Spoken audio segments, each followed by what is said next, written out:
Hola, te saluda la Academia Farmi.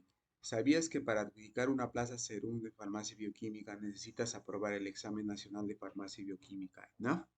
Y que dentro de las 100 preguntas 20 son de farmacología? Hoy desarrollaremos la número 3. Y dice, ¿la tos seca por enalapril se produce por?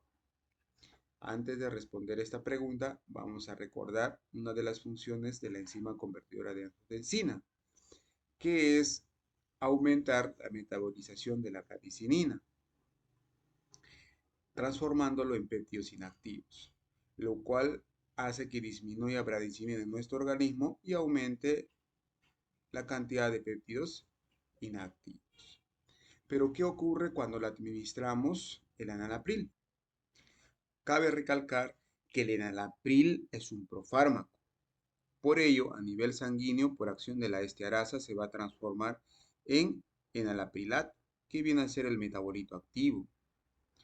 El enalaprilato va a inhibir a la ECA, evitando que la bradicinina se convierta en péptidos inactivos. Por ello es que va a disminuir la metabolización de bradicinina, aumentando su concentración en nuestro organismo, por lo que va a disminuir los péptidos inactivos. El aumento de bradicinina a nivel bronquial va a producir broncoconstricción, el cual se manifiesta con tos seca. Volviendo a la pregunta 3, la tos seca por enalapril se produce por, la alternativa sería la B, disminución del metabolismo de bradicinina.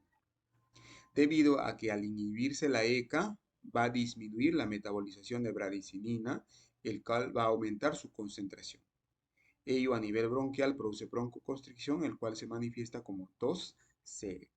Si deseas saber más sobre farmacología, nos puedes escribir al número de WhatsApp que aparece en pantalla. Los esperamos.